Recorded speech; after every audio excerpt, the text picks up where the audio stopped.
Welcome to today's Explainer, where we're going to take a deep dive into a uniquely turbulent 12-year stretch of American history. We're looking at four cascading crises that completely shattered America's post-war consensus. If you've ever wondered how the political landscape shifted so dramatically from the soaring optimism of the 1960s to the dawn of the 1980s, well, you're absolutely in the right place. Let's get into it. Under 25%. To really wrap our heads around this era, we have to start right here.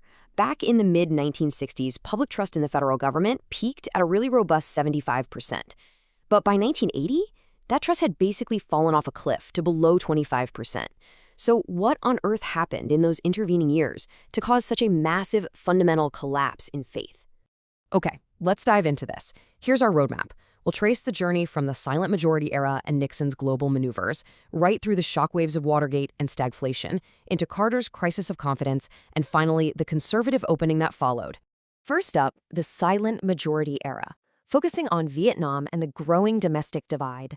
So, we need to recall that Richard Nixon won the 1968 election by essentially promising to end the Vietnam War and restore order to a really fractured nation.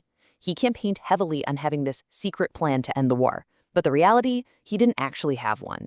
Instead, what we got was Vietnamization, a strategy to gradually replace American troops with South Vietnamese forces. Rather than a swift, clean end, this extended the war by 4 grueling years. And worse, Nixon expanded the conflict through secret bombing campaigns in Cambodia and Laos. As you might guess, this massive disconnect between promise and reality triggered huge campus strikes, which culminated in the absolute tragedy of May 1970, where National Guard troops killed 4 protesting students at Kent State University. Moving on to Nixon's global chessboard and how he went about reshaping the Cold War. Now, what's really interesting about this era is the profound paradox Nixon was engineering. He was pulling off these genuine, world-altering diplomatic achievements at the exact same time the United States was practically tearing itself apart at home. Working closely with Henry Kissinger, Nixon engineered a diplomatic revolution in 1972 by opening relations with China, which ended 23 years of strict non-recognition. This was a masterstroke that brilliantly exploited the split between China and the Soviet Union. He also heavily pursued détente, basically a relaxation of tensions, with the Soviets, leading directly to the SALT I Treaty, which limited strategic nuclear missiles.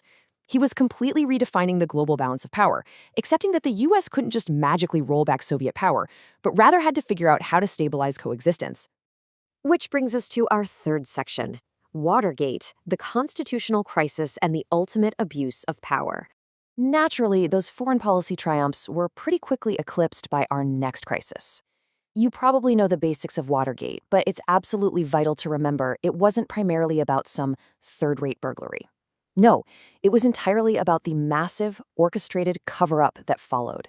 It revealed a terrifying pattern of behavior, illegal wiretapping, paranoid enemies lists, and literally weaponizing government agencies, like the CIA, the FBI, and the IRS, against political opponents. Let's walk through how this whole thing unraveled.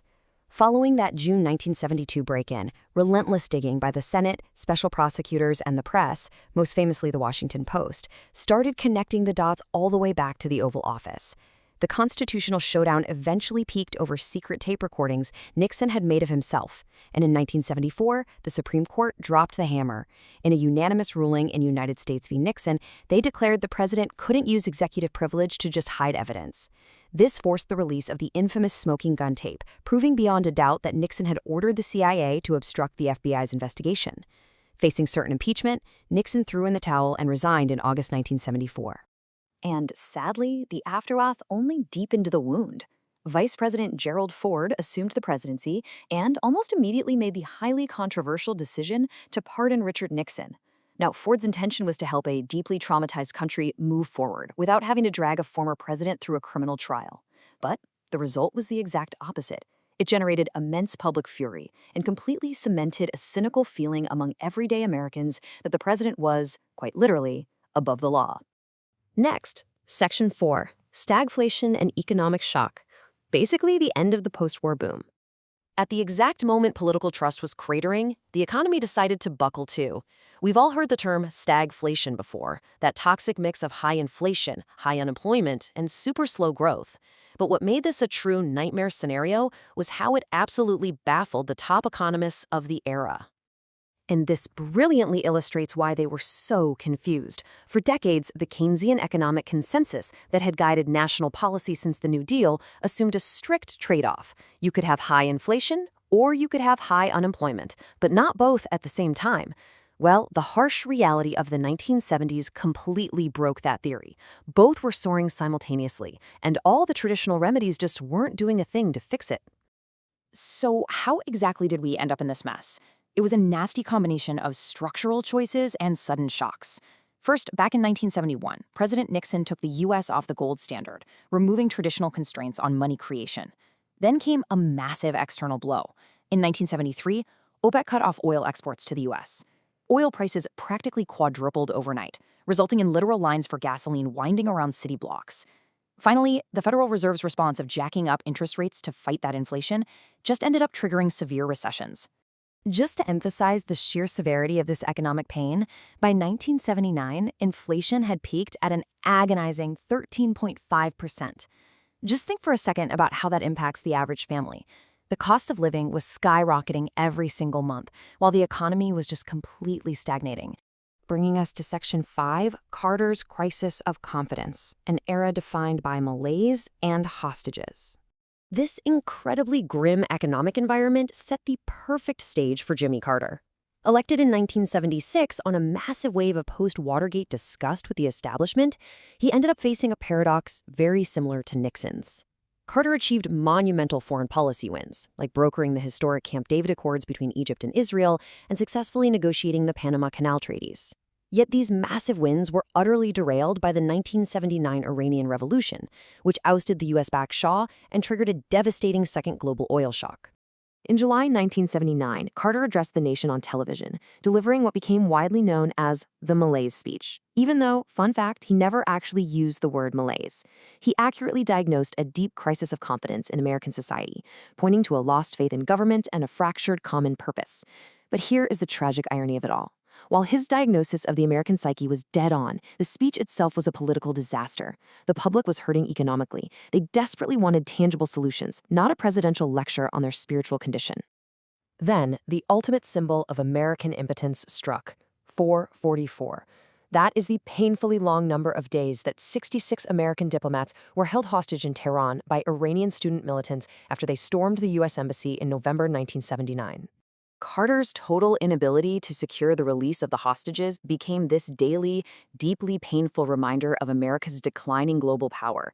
And this was dramatically and tragically highlighted by Operation Eagle Claw in April 1980. It was a military rescue attempt that failed miserably and ended in disaster. Honestly, this single event essentially defined Carter's presidency in the public mind and profoundly deepened the entire nation's sense of helplessness. And finally, Section 6, the conservative opening and a brand new political consensus. The convergence of these four relentless crises permanently altered the American political landscape. By the time the 1980 election rolled around, an exhausted public demanded a completely new direction. They wanted less government intervention, lower taxes, and a much more assertive nationalism abroad. This total, undeniable collapse of trust created the exact ideological opening for Ronald Reagan's campaign. The crises of the 70s were essentially the necessary precondition for the Reagan Revolution. And in a deeply symbolic endcap to this grueling era, on January 20th, 1981, literally minutes after Ronald Reagan was inaugurated as president, the American hostages in Iran were finally released. While many observers saw the timing as a deliberate final humiliation of Jimmy Carter by the Iranians, it undeniably marked the closing of a really painful 12-year chapter in American history. So the crucial point is this. Can foreign policy achievements ever substitute for domestic political legitimacy? Both Nixon and Carter secured incredible, world-changing diplomatic victories, from opening China to the Camp David Accords. Yet both were ultimately completely undone by a total collapse of trust at home. It leaves us with a powerful historical lesson about where true political power actually resides. Thanks so much for joining me for this explainer of a truly pivotal era. I hope it helps you clearly understand the perfect storm that reshaped modern America. Until next time, keep analyzing and keep learning.